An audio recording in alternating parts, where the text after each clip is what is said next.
Yes, we can hear you. Okay.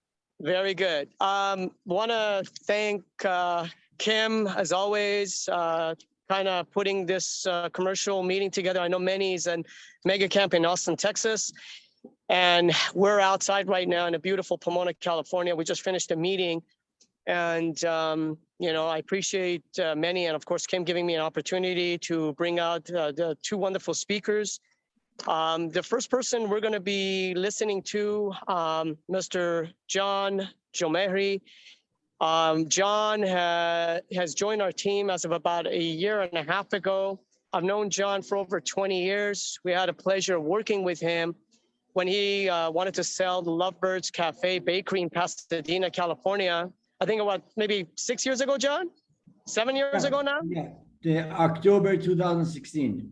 And, we've been good friends, and, I appreciate him and all aspects of life, and not only just business, friendship, and I can go on and on and on, but I'll keep it short. So after we sold his restaurant, he decided to get into real estate, and he'll touch on all the business endeavors that he got into. And he joined us, and we're lucky and we're happy to have him. So Mr. John Jomehri, he specializes in business opportunities, and his specialties in restaurants. And without any further ado, I'm going to have John get into it and give us his 15 to 20 minutes. John, go ahead, please. First of all, thank you for everyone who's participating in this session here. I also want to thank Manny and Kim for putting this together, and David to arrange it. I really appreciate all that. Just to give you a background, my real name is Yashar Jomehri, but of course I use John just to make it a little simpler. I started my first restaurant back in 1984, and my brother and I were involved in that, and we grew it to be 9 locations. And we had a very successful business. So we understood the restaurant business after 35 years of being involved in it. And we had small locations that were 900 square feet, and we had bigger locations that there were 7,000 square feet. So we have an understanding of a small operation and a big operation. That said, we also, him and I, my brother and I, we were involved in building out restaurants. We built out, he did most of the drawings for our own locations, and we built out many restaurants for others. Currently, we are building 2 restaurants for 2 hospitals in Pasadena. So we understand the construction side of it as well. Meanwhile, we are very adaptable to different types of restaurant operations. We had a restaurant in West LA College that was 7,000 square feet, where we had hot food as well in terms of live Italian cuisine, live Asian food, live burgers and fries type setup. So we had a situation where we had sections of 4 or 5 different kinds of food that were live that would make for the students right then and there. So we are also familiar with that type of setting.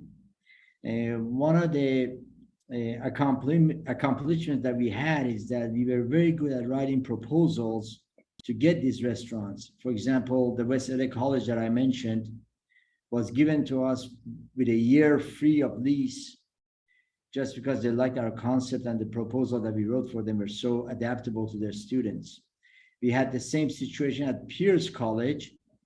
We had a coffee shop in Pierce College, coffee/juice bar at Pierce College. Of course, all the bakery and all the breads were baked in our main location on Colorado on Lake in Pasadena, where we baked over 120-30 items every day.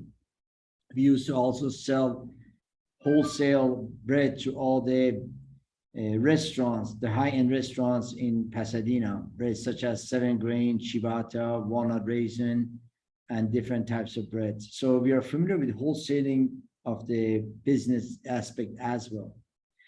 We also managed to have City of Pasadena build a restaurant fully paid. We didn't have to pay a dime for it for us inside the convention center.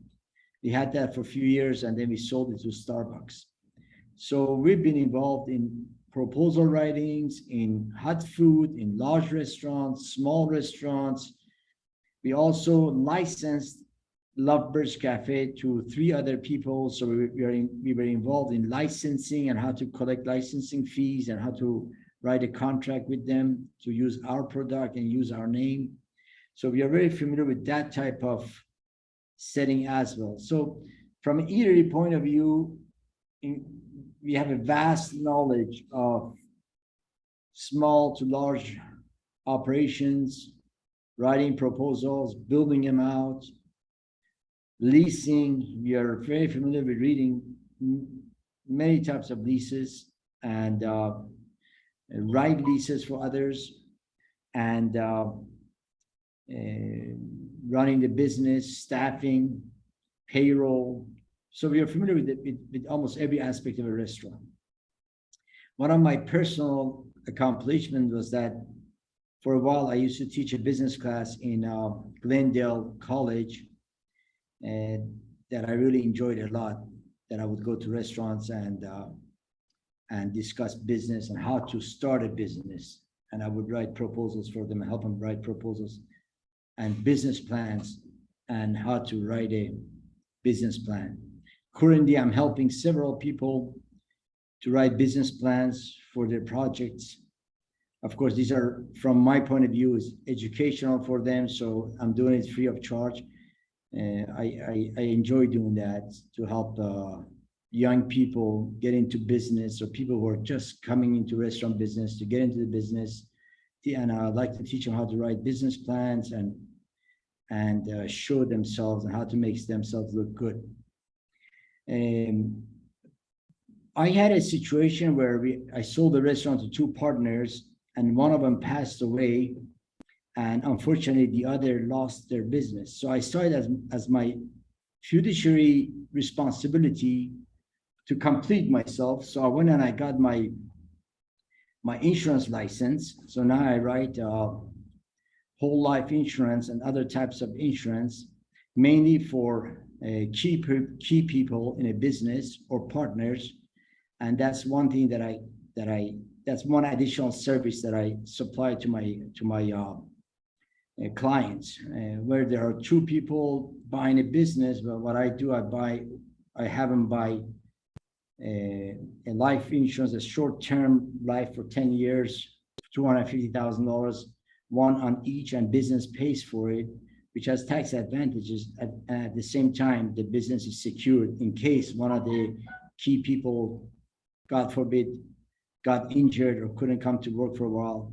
Well, there would be some kind of a financing available to keep the business going, so the business is not lost.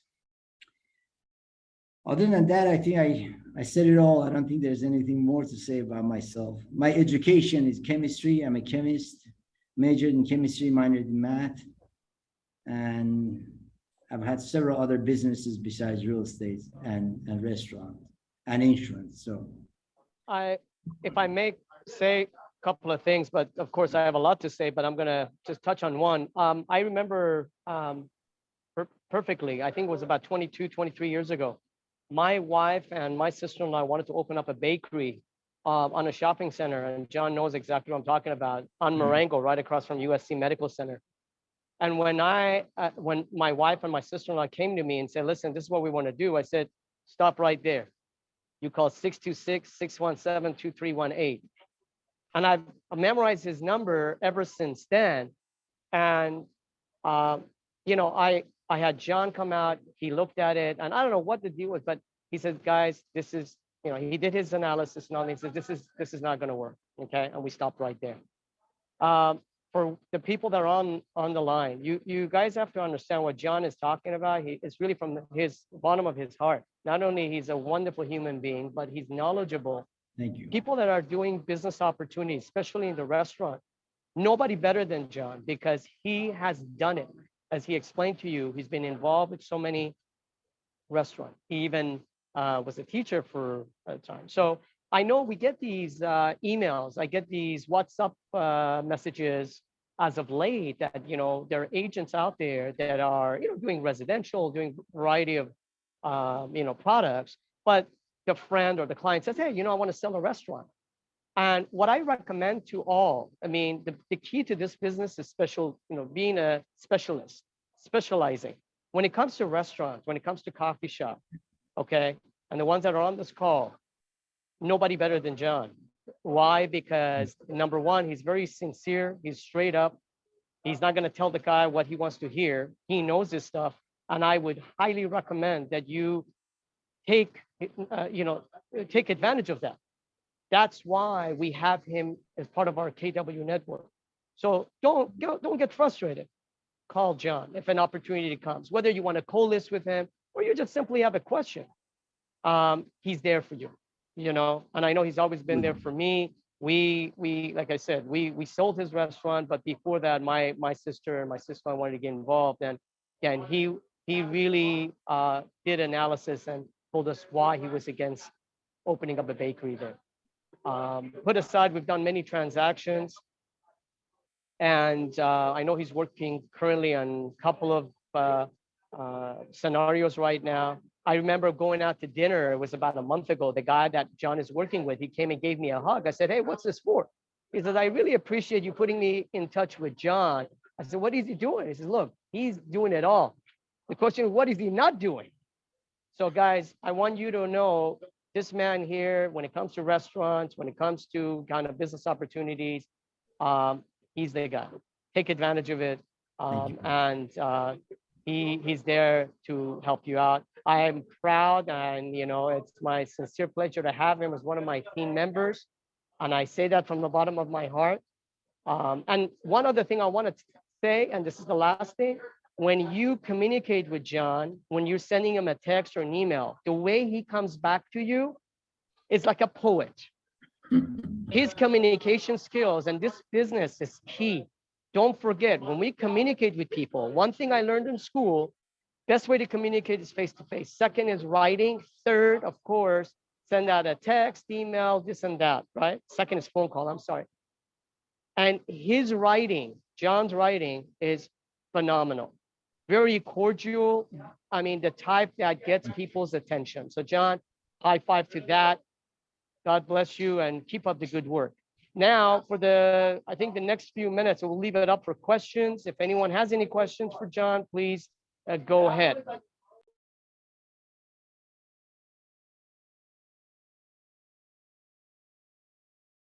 I don't know, Mina, I think we have an agent, Mina Cooper, on the line who also had a business opportunity. Oh, yes, about a yes, restaurant. sorry. Yes. How are you doing, everyone? Hi. Hello. So I have it was a restaurant, and they still have all the restaurant equipment in the restaurant. It used to be a Mustang Sally's, and it's at 585 Lytle Creek. It's on Lytle Creek Road in Lytle Creek, California.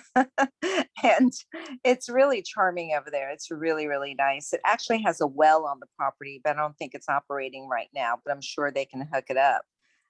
It's got 8,000 square foot lot. Actually has a bedroom and a bathroom that you can sleep in the restaurant and shower in there. So if somebody wanted to stay there, that can happen. It has a patio, large patio, outdoor seating. And it has like a little convenience store in the front. And they're asking $550,000 with everything. Yeah, I'm familiar with that location. David actually shared that with me. Oh, really? Right, yeah. Do you So have someone? Recently, I think it was yesterday or the day before that he shared that with me. So I'm familiar with that location. That's most likely that's going to be an asset sale because it's not operational. So with that asset sale, you could add values based on the equipment and that extra bedroom, so to speak, and the store in front and the look of it, that it's country type and what have you. So you could add to the asset sale and sell it as an asset sale. But what about the property?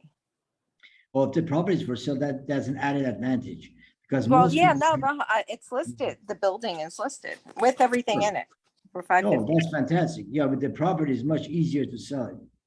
Because not only they get to have the restaurant that's already at one time was licensed and operational, so it's much easier to go through City Hall to reopen Right. it. And then have the property, so in case restaurant failed, you still have the property. That's just Right. added. So what's a good way to market this?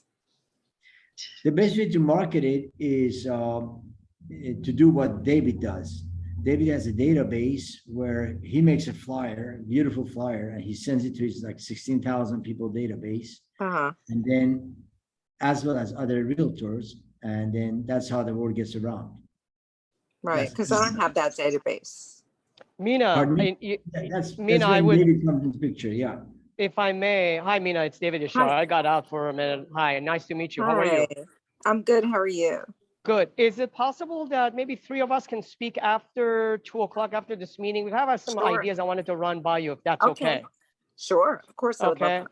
And of course, you have my cell phone, you have John's, but call me, I'll get John on that. I'll give you some suggestions and ideas. Do I have your cell number? Where is it? 310 Let me just, 71, sure. let me just find it. 310. 710 5626. 310-710-5626. Okay. 310-710-5626. Okay. Right. Which office are you out of again? I'm in Calabasas. Calabasas. That's one of those offices, John. I think you and I have to go visit and say hi to everyone, like we're doing Torrance this Friday. By the way, Sure. people that are in Torrance, or if you like to come by, we are going to get together. Just take a minute on this. We are going to take about maybe 10, 15 minutes. It will be my team and John, of course, will be there around 12 noon, plus or minus. We do have a meeting that's going to start tentatively at 1 o'clock. But I asked Simon and Kim, I'm letting you know as well, in case if they'd like to meet our team. We'll be there, maybe right before 12 or 12 noon, just to say hi to everyone. And of course, anybody wants to just kind of high Are you five, with the exchange South cards. Bay I am office? with the KW South Bay, Oh, but I have cool. we have our private team on Beverly Drive in Beverly Hills, Mina. But like right now we're in Pomona. We go everywhere, we've even. And we'll talk about it after. Yeah, we'll because talk about I it want to after figure 2 out how you o'clock. do that. Don't you have to have your license in one office or no? It is. Again, it's KW South Bay, but I have my own private office that I kind of yell and scream and, I don't know, break glass. So it's just my own private team. And I know if I was with any office, they'd be probably kicking me out within the first 2 weeks. So That's so John knows what funny. I'm talking about. All right. But we'll let's talk after 2. Yeah, I've never seen anyone work as hard as David does. I'll tell you a little quick story. Him and I were going out to dinner. It's 8:30 at night. I picked him up and we are driving. He takes this stack of papers out, he flips through them and starts calling people. I said, David, what are you doing? It's 8:30 at night. People are sleeping or relaxing, having a glass of wine. You're going to be bothering them. He goes, no, I'm not bothering them. This is a service I'm giving them. I'm giving them a service. I couldn't believe it. At 8:30 at night, he's giving them a service. Time is money. We don't want to lose time. There it is. Yeah, one more maybe related experience that I've had, which I didn't mention, is that my brother and I, after we sold our restaurants in October 2016, we developed the first vegan, plant-based ice cream in the United States. And we sold it to Whole Foods, Gelson's, Erewhon, Wegmans in New York, Brookshire in Texas. We became huge, and we went all the way up to NASDAQ, and a Swedish company bought us out. But I have a wholesale business experience, as just to mention that. And if only you try that ice cream, you will not have ice cream anymore. A regular. Yeah. Great job on that one. No added sugar, no added sweeteners, no tree nut milk, no soy, and 9 grams of fiber per serving. It was wonderful. Wow. Yeah. So you need to get together with John, no matter which way you go. Very impressive, John. Very impressive. Does anybody else have any other questions? Nope. And I see Matt has joined us, so All I guess right. we're ready. John, thank you so much. My And I pleasure. put your contact info in the chat. So people can copy that down if they want it, or you can always contact me at kimjordan@kw.com and I can point you in the right direction. And Kim, can I just ask a small favor? And again, this Sure. is very tentative. If it does change, I apologize in advance, but please do put out that we'll probably be down in the South Bay office, Torrance office, excuse me, between 11:30 and 12. And if anyone that wants to just kind of say hi and exchange cards or any scenario they want to run by us, commercial, I'll be John, myself, Sam, Omid, and Eric, and possibly Andre. Just wanted to put that out there. Okay. Okay, got it. Thank you very much. John, thank you again. My pleasure. Thank you. All right, please stay on. Our next speaker and a dear, Director of Marketing at Villa Gardens, which is the. Can everybody hear me? Hold on one second. Let me mute that person. Sure. Community in Pasadena. I just highly recommend that the next time you'll be in Hold Pasadena, on. contact Donnie Rance. So There we go. Sorry about that. All right, can everybody hear me? Yep. Okay, very good. Our next speaker, a dear client, and I've known him for some time, and he'll touch on his specialty. I'll touch on it first, but I'm going to let him kind of elaborate. Mr. Matt Winefield, not Winfield, Winefield. I learned this out 2 days ago when we talked about go salsa dancing and taking this man to Mexico on a little getaway vacation, but we'll skip all that. Matt has been in the business, and of course he'll get into the details, but his specialty is just put down environmentally impacted or contaminated properties. And without any further ado, Matt, I'm going to let you kind of get into it, explain what you do, what you don't do, and how you can assist some of our agents, and of course, look forward to opportunities that they may come up with that you may want to obviously participate as a potential buyer. So Matt, the floor is yours, sir. Thank you. First, can you hear me? Yes. Wonderful. And can you see my screen, which shows the Keller Williams Realty saving a property transaction? Yep, we see it. Yes. Okay, great. Yes. Thank you for that. And thank you for Kim and Omid and David for allowing me to speak today. I'm going to spend about 15 minutes, and you can see I've entitled this. Matt, I think we just lost your screen. Oh, There we go. It's back. okay. Do you see it as a split or just the slide? Just the slide. Great. Okay. So all you should be seeing is a slide that says saving a property transaction with recognized environmental conditions. You shouldn't be seeing my notes, but by way of background, I'm an environmental engineer that worked for the oil companies, and then I had my own consulting firm, which I sold in 2013. And now I've sort of merged with some of my clients and colleagues who are seasoned real estate investors, and all we do is buy properties that have bad phase one environmental assessments.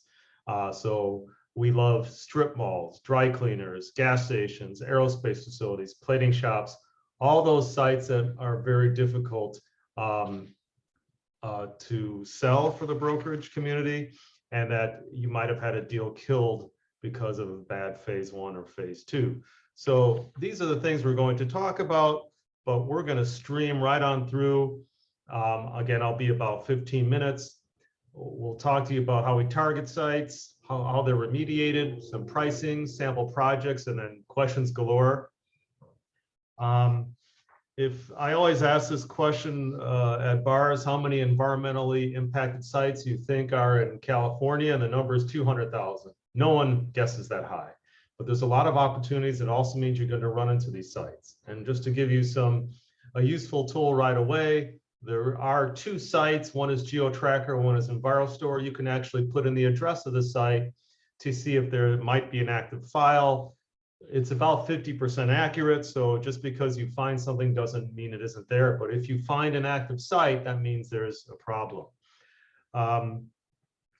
We only do infill sites, along the freeway in LA, Northern California. We don't do sites in the boondocks with low property values. Gas stations, dry cleaners, heavy industry. As you get into heavy industry, of course, the more complex the remediation project is. I'm speeding along by design, and can you see my pointer? Anybody? Kim, can you see my pointer? Yes. Okay, great. okay. Are Thank you talking you. about the map with the thing, Matt? So Yeah. this, Okay. we now have plan view of contaminants, and I'm going to give you a remediation 101 lesson. For those of you who aren't familiar with reading these reports, when you go out there and you're thinking you're buying your client's buying a site and you get a bad phase one, you're going to have to drill. You're going to have to grab soil and groundwater samples. See all these little blue and white dots? Those are wells in the groundwater and soil. I owned this site, which was a former gas station on Fernwood and Western. Sunset is just a block and a half north of here. So we took the risk of buying it because it was such a great location. It's only about 20,000 square feet, so less than a half an acre, and the groundwater contaminants are flowing this way. This is a plume maps of benzene in groundwater, and it took 20 plus wells to figure this out. Now, we don't have time to go into significant detail, but at that site and many similar sites, you need to put in systems that cost you $500,000 or more. The basic thinking is that you're going to volatilize the chemicals in groundwater and soil. You're going to maybe inject air that helps with that process. You're going to extract the contaminants and you're going to treat it. This could happen for months. It could happen for years. Sometimes you're excavating. Sometimes you're doing pump and treat, which is actually where you pump out the water and create a hydraulic barrier. Sometimes you're just taking contaminated soil, you're mixing it with a solidification concrete type material and putting it back. Sometimes bioremediation, you're injecting bugs into the subsurface and they will actually eat the contaminants and release less noxious chemicals. Now, everyone always asks me how these projects will impact the sales price. So because I talked to a lot of brokers, I came up with this table. But I did want to mention that this is only a qualitative table. And if you look at the top axis, you'll see that I'm talking about clean values between 1 and 10 million. And then if you look at the vertical axis on the left, I'm talking about whether soil's been impacted with hydrocarbons, with chlorinated solvents, with both. Chlorinated solvents include solvents from dry cleaners. Whether groundwater is impacted with hydrocarbons, chlorinated solvents, or both. So the whole messaging here is the more media you have impacted, the more contaminants that are in the soil and groundwater media, the bigger the discount is going to have to be on the clean value. So round numbers, if I've got a site, strip mall, maybe if it wasn't contaminated, it's worth 5 million.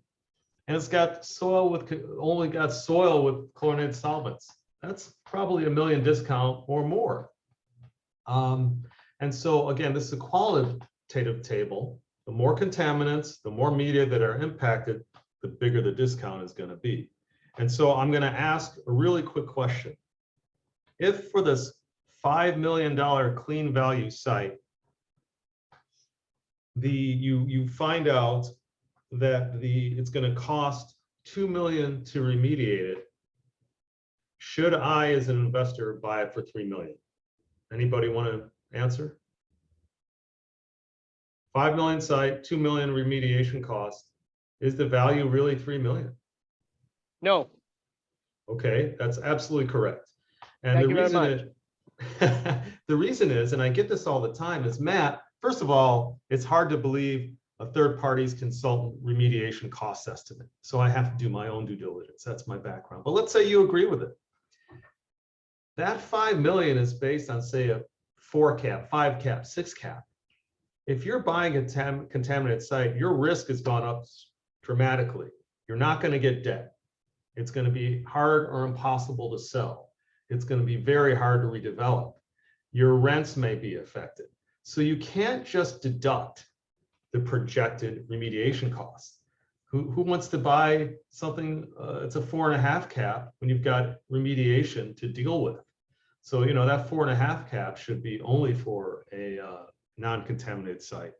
I also want to share some more numbers with you, and that is currently the average dry cleaner remediation project is about $1.8 million. The DTSC, one of the agencies governing these cleanups, estimate that it ranges from $600,000 to $3 million. So this just isn't just my estimate. And an average gas station costs about $900,000 to clean up. We really tap into third-party environmental funding when we buy these sites. We try to get grant funds. We will sue insurance companies who had a policy that didn't have a pollution exclusion on there 30 years. It's very difficult to find the policies and to file the claim. And we will look for deep pockets on the chain of title to see if they've left some toxins behind and they need to chat with us. Sort of alluding to what I just talked about a moment ago, this has to be a high rate of return project. Myself and my investors have all sorts of different options on the marketplace with these kinds of rate of returns. I realize the market's been shaky lately, but these are 5-year annualized returns for these instruments. We have to bring to the table an investment IRR of 25% or greater. The risk is that high. We've never lost, but we can lose our entire investment with these contaminated sites. So a couple quick case studies and then we can get to questions. I told you I'd be quick. Bought a site in Garden Grove. The clean value was $2 million. Here's some more contaminant flues from some solvents of the site. It used to be a large dry cleaning facility. Remember when you take your clothes and the plant wasn't on premise and they sent it to a third party? This was the third party. So they had huge dry cleaning facilities. Groundwater was going this way. The people who are selling it had already invested $600,000 in the environmental. I estimated another $1.7 million. If you were told the site is worth $2 million and you added another $1.7 million in cleanup to go, would you buy it? Who here would buy that deal? I'm not hearing a lot of participation in that deal, and I think there's a reason. It's a crazy deal. Yeah. So we actually found some old insurance policies. We paid $100,000, knowing that we'd have to sue the insurer to come to the table to clean it up. But we could still rent out the facility. At the time, they were getting about $6,000 a month. We got AIG to pay for the cleanup. They're still doing it. We doubled our rents, and now we're getting about $132,000 a year in triple net rents here. If you want to read more about it, the New York Times actually did a profile of the site. Feel free to get on my website. But the point is, we walked into a horrible, horrible deal, and we had to use our expertise to make it interesting. But we really didn't know how things were going to turn out until after we closed escrow. And that's the risk analysis we do here. So when I told the seller that his clean value property was only worth $100,000 at the time, he did not come at me with a knife. He got it. He'd already spent $600,000 and he just scratched the surface.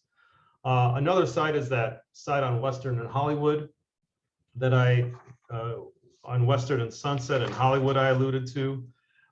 They had undergone 15 years of remediation and it accrued $1.5 million.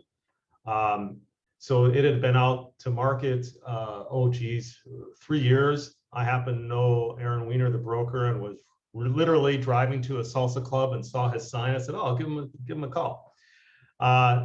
It drives my friends nuts when I do that, but I think I'm not the only person on this line who sees vacant sites and wonder if something can be done with it. But we took the risk. We paid $1 million for the site. We invested $1.5 million in the cleanup, but we got $1.2 million back from the state. Again, all at our own risk. So we felt that the site was worth at least $3 million when we bought it, had it been clean, and things worked out well. We got about $1.2 million back from the state, and we sold it for about $4 million. Again, we don't know this going in. We just run with probabilities and do our best.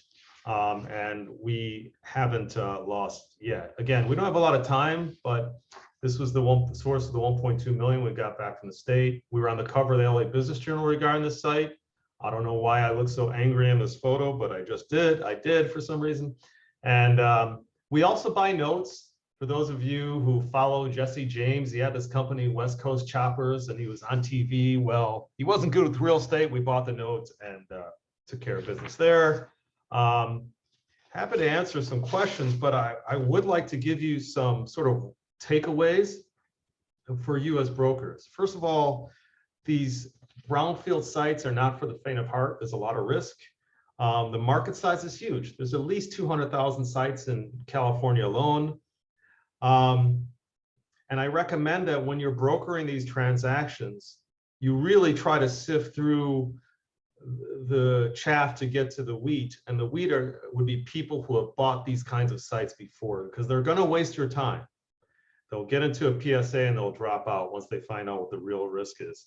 And as brokers, when you're selling a site that's contaminated, be sure to have provisions that allow you to charge a percentage of the clean value instead of the sale value. I bought sites for $10, and you don't want to get a brokerage off a $10 sale. So have some fluctuation for you as a broker to know that there's going to be a heavy discount and you're going to work hard and you're providing them full value. So if I tell someone I'm going to pay $1.5 million to clean it up, that's value to them. So adjust your brokerage fees accordingly. I will say, as a brief pitch, we close nearly 100% of the sites we get into PSA with. And I get calls from the brokerage community all the time. If you run into some dirty dirt, a bad phase one, and you want to chat, I'm happy to download with you and sign an NDA and just go over options for the site. I look at about 250 sites a year, close on about 6 of them. So there's a 98% chance I'm not going to close a deal. I'm happy to talk to you about it. And that's my 15 minutes or so.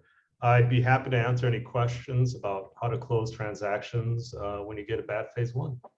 Matt, thank you very much. I hope you can hear me. I can. I know we ran not one, many opportunities by you. And remember, I have your name down and / contamination. Don't take this in a bad way, but not only me, Omid, Eric, Sam, all my team know when it comes to that, and when the owner is motivated, and I'm happy you touched on, because a lot of these owners don't know what really the depth and what is the detail behind all the environmental issues, and you're the master of it. And I'm really happy that we've known each other, and there's no question, like there's a site right now that we're discussing with you, and of course we got your NDA. Thank you very much. Omid will send you the info. But for the people that are on this call, guys, gals, ladies, gentlemen, please don't waste your time. As Matt has said, always go to the specialist. Just like how John was in the restaurant and he knows his stuff inside and out. When it comes to any environmentally impacted property, whether you have a listing or the property is not listed, the guy comes to you and says, look, I want to sell, but I have an environmental issue. But Oh, we lost you, Dave. Don't think twice. You pick up the phone. Of course, you can call us and we'll put you on Mr. Matt's hotline, or you have his information. You call him, and he's a one-stop shop. That's what it's all about, guys. And I don't think twice when I get contaminated property. I don't just shut the door. I don't just slam the door or I hang up the phone. I'm like, oh my God, this is perfect for Matt. I'm calling Matt, right? So guys, take advantage of it. Of course, respect Matt's time. But if you come across things that are environmentally impacted or something that you have a question on, I know we all know all the environmental consultants. I know we've had speakers in the past, but Matt is a little bit different, and he would be someone that would buy, obviously if the economics work out, then, I'll say no more. But Matt, thank you very much. Anyone has any question for Matt while we're on this call?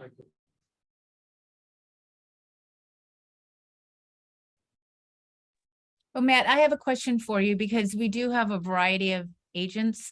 Mhm. Some are very seasoned here in the commercial segment, and then others may be just getting into that. So I imagine that there's a spectrum of this dirty dirt. Mhm, And you mhm. mentioned the dry cleaners. Are there any other types of industries or properties that maybe somebody who isn't as seasoned in the commercial industry might be a little more leery of Sure. than others?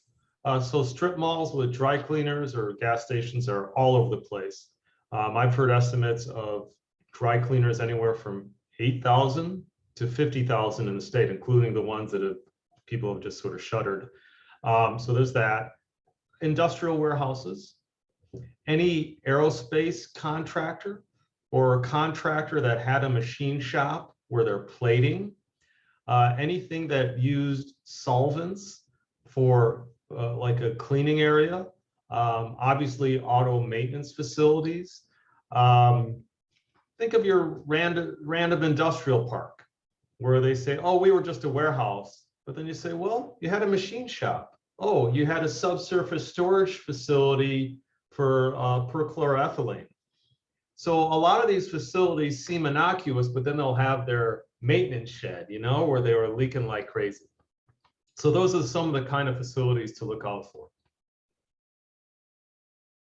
Great, thank you. My pleasure.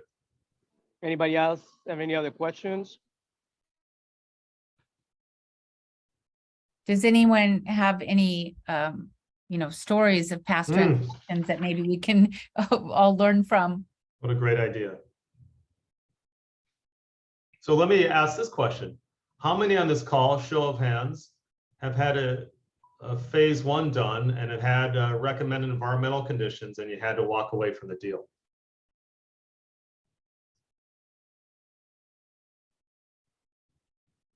Oh, no one's had a No, deal. I have for many times, many times. Okay.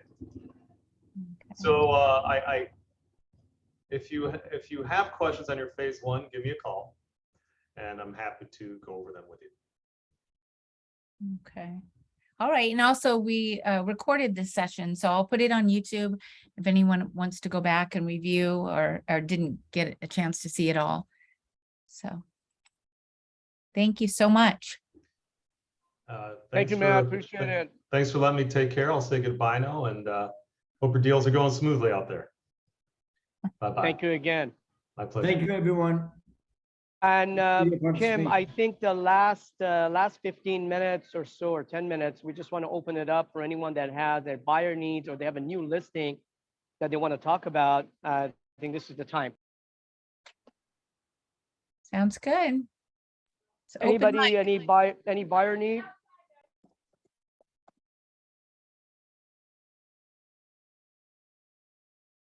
No? No buyer needs? Nobody has anyone that's working with a buyer? How many people do we have on the call, Kim? Just out of curiosity, I'm sorry. 17. 17 of you guys. You all working the list side? I love it. That's the way it should be. Nobody working with an exchange buyer. Nobody's working with not even one buyer. Don't be shy. Put it out there because, and I'll touch on mine. We have not one and we've got 2 new listings, but this is the time that we can possibly put something together.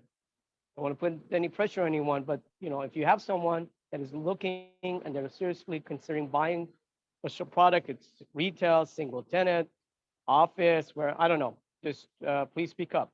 We'll wait another 30 seconds to a minute. If not, we'll go on the listing side.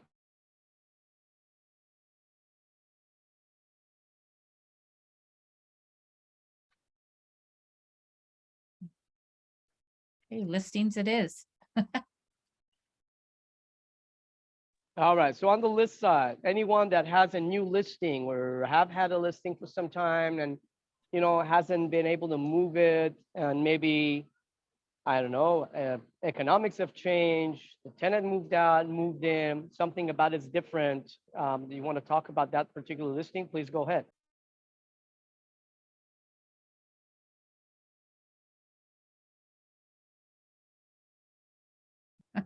We have a quiet group today, David.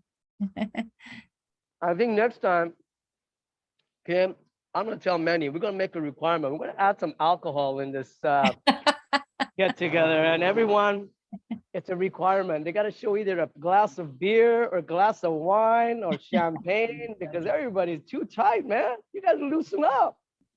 You know, I actually would like to share, for me, this is a very new area for me in commercial. So, you know, I'm coming in, I'm trying to figure this out, but I also have a background in some things that I think would afford me some opportunities. And so I would love to say I had some buyers or listings, but I have a huge database of aerospace contractors because I did consulting in aerospace and some other things. So I'm trying to figure out how to actually approach these people and look for those opportunities. So I'm super new, but I have a big background, and that's just where I'm at personally. And I'm sorry, who's this? This is Gina Tabazon. Hey, Gina, David Yashar. Would you be kind enough and give me a call at 2:30, please? At 2:30 on my cell phone? I'll be glad to help you. Sure, no problem. Thank you so much. What, I thanks for- don't think I have your cell phone. I'll Again, put it in the anyone- chat. I'll put it Thank in the you, chat, Kim. Tina. Thank you. Thank you very much, Kim. Anybody else?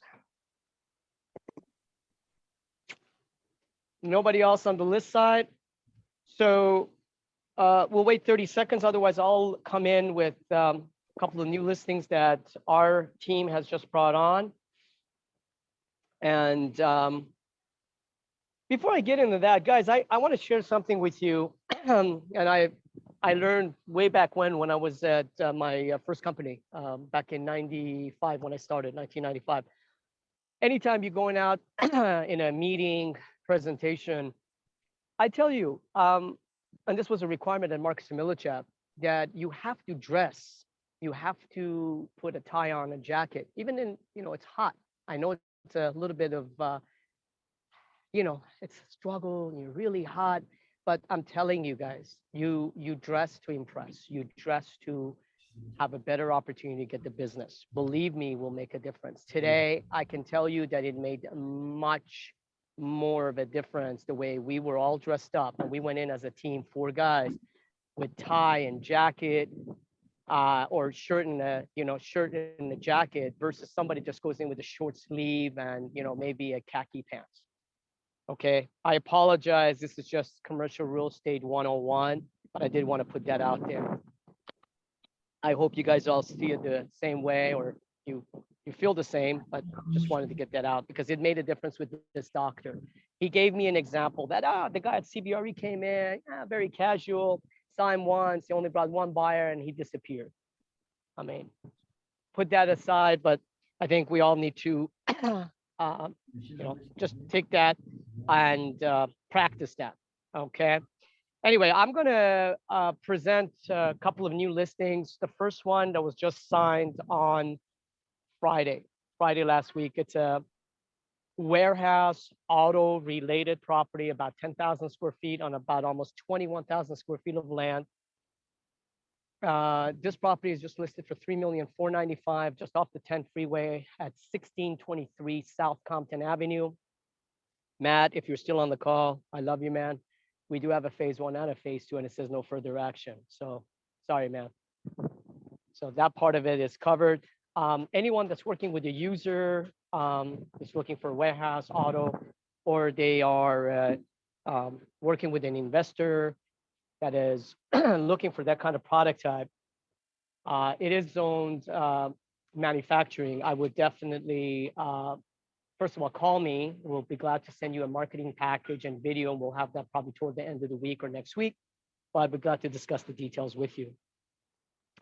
The second opportunity, it's a shopping center. It is located at the signalized intersection. It is in La Mirada. In fact, last week, Sam and I went to the city of La Mirada and presented this property. It's called La Mirada Promenade. Anyone that's working with a buyer that's looking for a retail center, multi-tenant, we have 13 shops, good existing mix like liquor store, Mexican restaurant, bar, to name a few.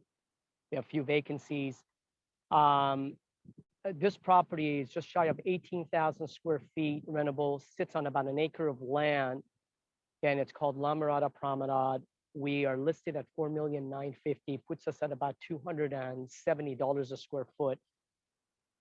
on pro forma cap rate, once we lease out the other spaces, we're going to be somewhere between probably 7 to 7.25 cap rate. And guys, I'm not talking wishful thinking rents. I'm talking about realistic rents. And currently we're about 45% occupied, and that's because the property was just completely remodeled, rehabbed, and the remodel was done early part of this year, and that's the reason for the vacancy. So anyone that's working with a buyer looking for retail, multi-tenant, this is the one. Seller, to show the motivation, will guarantee the vacancies and will, on top of that, flexibility in price, but it will also provide financing to a new buyer. I know everyone's dealing with the uptick in interest rates, so you've got it all here. Anyone that maybe is working with an exchange buyer and they're pushed for time, that seller financing will be a key to your transaction. So La Mirada Promenade, $4,950,000, please give me a call, or the other property, the industrial warehouse that was just listed on Compton Avenue. Last but not least, one of our team members has a triplex, and due to the increase in interest rates and everything else in between and the market changing, we've lowered the price on this. The triplex, 2-bedroom, 1-bedroom, very close to USC, for only $695 asking, $695,000. So on any of this, please feel free to give me a call. I'm at 310-710-5626, or text me and I will call you back. I appreciate the opportunity you guys have given me, and we appreciate everybody's time that's been on this call. We thank again John Jomehri for his time and his presentation. We also thank Matt Winefield. Again, we appreciate his time. You guys have all the contacts. If any questions, any further discussion, please Thank you. reach out. Thank you. Can Kim, you give that phone number again, please? Yeah, my number is 310-710-5626. 310-710-5626. Thank you. Of course, pleasure. Kim, anything else you want to add? Sorry. Quickly, I just wanted to let you know, David, that Mark Witkoff Yes. from the Beverly Hills commercial office, he was looking for something for he had a client, he had a bunch of cars, classic cars. They were looking for something to buy or lease to park all the cars. So I would reach out to him, Mark Witkoff. I apologize. I'm about to drive here. Can I ask you to text that to me? And I Yeah, really, of course.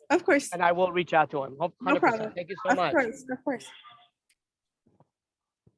Thank you, Kim, anything everyone. else you want to add? No, I don't think so. I think we covered everything. And again, I'm sorry. I mean, this is me, David. I'm sorry if I'm jumping around or I'm a little bit wild on what I say. You're lucky I only had 2 cups of coffee. If I would have had 4, things would have been more wild. But the ones that know me, you know who I am, and the ones that don't know me, it's a pleasure to know you. But this business, I got to tell you, and this is the last thing I want to say, this business is not only a fun business, but it's full of, I think, the following: marketing, entertainment.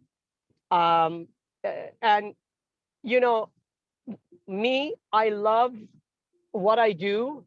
And, you know, I look forward to, you know, getting up every day and just pick up the phone and call that guy, call that person that either had an inquiry or they were looking for a property or they're thinking of selling. And this is what this business is all about. Remember, guys, remember this: work hard, play hard. It's not only work. Take your vacation, do your workouts, do your yoga, do your taekwondo and everything in work. And take vacations, but everything has its own place and its time. So I do appreciate everyone giving me the opportunity to speak. And again, I apologize if it'd be a little wild, but you know, that's what this business is all about. So thank you very much, and wish everyone a wonderful, wonderful day and a wonderful rest of the week. Thanks all.